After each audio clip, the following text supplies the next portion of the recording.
Hi, my name's Lindsay and I run the podcast and the brand, The Stress Nanny. The Stress Nanny is focused on teaching kids mindfulness in playful ways to allow them to build a foundation of mindfulness. Mindfulness helps with resilience. So whenever kids are struggling, they can draw on tools from mindfulness to move through challenges and navigate school with more resilience. One of the things that can be really fun to practice around Halloween is mindfulness related to food. We all have those memories of binging on Halloween candy and finding times when we just didn't have either the discipline or the awareness to have a positive relationship with our Halloween candy. So one of the things that can be really fun as adults is to engage kids in the process of mindful eating. Now, as anything with kids, we don't call it mindful eating because for kids, the goal is to create mindfulness playfully or as a game. And so we don't do any kind of specific structured things. We just draw their attention to their senses because for kids, developing sensory awareness is a key foundational practice for mindfulness. As adults, we are often asked to tune into our senses to become more mindful, but many of us didn't receive a lot of training on that and when we were little. So giving our kids the benefit of tuning into their senses and understanding how to take in the world through their senses is such a gift. Now, for Halloween, there is tons of sensory input. We get sensory input from our costumes, from the views around us, other people's costumes. We hear noises, we hear songs. Some of that can bring up some emotions. And one of the other things that we focus on with young kids when it comes to mindfulness is emotional awareness. So as you can see, Halloween is rich with opportunities to practice mindfulness. So when it comes to emotional awareness, we would look at what the child is feeling, and instead of saying, don't be afraid of that costume, or don't worry, there's nothing to be afraid of, we would say, oh, you're feeling fear right now. Yeah, sometimes fear can feel very, very big, and that's a lot. Is there anything you can think of that would help you feel a little less afraid or that would feel comforting to you? And when we can start to allow kids to tune into and honor their emotions in a way that moves them into a place of resilience by identifying tools they could use to support themselves when they're feeling the emotion, we again give them the opportunity to develop emotional intelligence. Because when they can honor their feelings and then move through them, it's a lot easier than telling them not to feel, not to feel, not to feel. A lot of us can relate to that as adults as well, where we maybe didn't honor our feelings in a way that had a lot of integrity. So we can start that practice with kids when they're little, and Halloween's a great time because there are a ton of emotions like excitement, fear, there's anticipation, there's this sense of exuberance and abundance, and there are a lot of different things that kids experience during this time. So giving it a name and saying oh, I can see you are so excited about Halloween, even if it's the third time they've asked you when we're going out trick-or-treating. Or, oh my goodness, I can see right now because you're kind of hunkering down and your body is getting kind of small that you're feeling afraid. Did that costume that just passed by, did that scare you? And so as we give kids the tools to identify what they're feeling, that's when we can go to the next step, which is helping them identify the things that can soothe them. Or, I know you're really excited right now and I am so excited too. It is gonna be so fun to trick or treat tonight. We still need to eat dinner and your brother needs a little bit of help getting his costume on. Do you think there's something you could do to help you kind of channel your excitement or use all that excited energy and also be ready at the same time that we're ready? And so again, just giving them the tools, walking them through what they need in order to navigate that emotion or that experience in a way that honors what they're feeling, but also allows them to interact and engage with people around them. Back to the candy.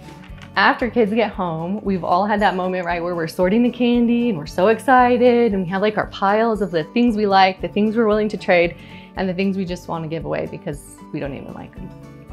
Again, with abundance, there aren't very many opportunities for kids to experience this level of abundance in their day-to-day life. It'd be kind of like you or I getting a $10,000 bonus and then someone asking us to just spend $2 a day. We really want to just get something big, right, with that amount. And that's how it feels with the candy. The kids are so excited. They've never had this much before. And it feels like control, right, and power because they have this thing that they usually don't get. And it's really exciting. And so again, honoring that and inviting them into experiences that allow them to utilize that control and then also be able to feel a sense of pride and accomplishment in what they've collected. Those are all precursors to their relationship with abundance later on. So you can talk through and say This is abundance. This is so much candy. What does it feel like to have this much candy? What does it feel like to have this much abundance?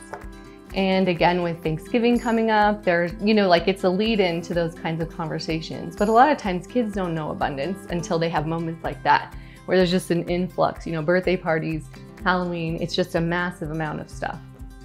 So there's that. Have that conversation when the kids are out, like piling up their candy, and just say the word abundance. Wow, that is an abundant amount of candy.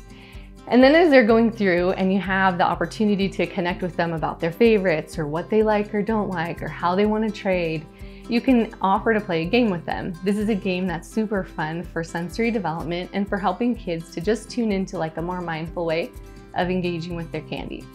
You start out by inviting them to play, right? We don't, with mindfulness, ever enforce. We entice and we invite. So we bring out like the idea to them and then let them choose whether they want to do it. Of course, we can always frame it in a way that makes it much more appealing to them, right? So instead of saying, you need to come play this candy game with me, we can say, I have this really fun game, but it takes a lot of candy in order for us to play it. So, I don't know if you'd be interested, but you do seem to have quite a bit of candy right there. Do you want to play this game that takes a lot of candy? And a lot of times you'll get by in there and they'll say yes. You might also say, in order to play this game, you have to know your candy really well. Do you feel like you know candy? You know a lot about candy? And again, like playing on the strengths of kids, they will say, yeah, I know a lot about candy. I love candy. And so you say, okay, this game is so fun. Let's start out by, it's a guessing game. Let's start out by trying to just talk about what candy it is without using our eyes. So the only thing you can do is you can feel the candy. So close your eyes, feel the candy, and then maybe notice the sounds that it's making. What sound is that? Do you know what candy it is from the sound or from just touching it? And then sometimes they will, and sometimes they won't. So then you take them to the next sense, right? And then you can say, okay, I'm gonna open it, or if they can open it themselves. Now you can smell the candy. If you wanna smell it, see if you can guess what candy it is just from the smell. So then they might open it up, and then they might take a smell. And they can say, it smells kind of fruity. Like, okay, what candy can you think of that's fruity? Do you need to smell it again just to be sure? So then you have them take a look at it after that. And then if they can identify from the sight, because by then you want to take the wrapper away so they can't see what it is. So then if they can identify by sight, like I've never actually seen that candy before, so I don't know what it is. And it might be kind of surprising because a lot of times we go from wrapper to in our mouth, right? And so the ability to identify the candy, like just from looking at it without tasting it yet, it can be interesting. Especially for like candy that is chocolate and looks similar on the outside. So then with this from here, then you can invite them to taste it and then they can identify what it is. And so you take them through the 5 senses over and over and over again with different candy. You can take turns. Kids love feeling, again, that sense of control and power. So you can, maybe not be as good at identifying the candy as they are. And then they're like the candy expert.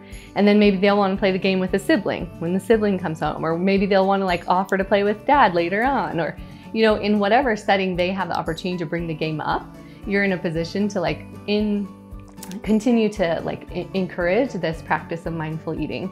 By slowing down and eating things like with all of our senses, we naturally get more satiated. So because we take in the whole candy with like every sense that we have, the satiation factor goes up in all the ways, right? We can identify the beautiful color of it. We can identify the texture of it, when it's in our mouth or we're touching it. And so giving ourselves the opportunity to practice mindful eating around Halloween is a super fun way to connect with just a more savoring experience with food in general. One of the things that can also be really fun is bringing in other cultural practices around Halloween. There are so many different ways to celebrate. So doing something like watching the movie Coco or talking about the Day of the Dead, and really understanding that around the world there are so many ways to honor this holiday, not just with candy. Halloween is so fun, and even if you try a few of these ideas and they don't go the way that you think they will, you've at least started a conversation around mindfulness. Some of the things that are important about mindfulness is recognizing that it takes practice and that over time we develop tools, and some of them work and some of them don't. So kudos to you for trying. If you're interested in exploring more mindfulness tools, I'd love to have you join me over at the Stress Nanny, either on the podcast, the app, or on my Instagram. Happy Halloween!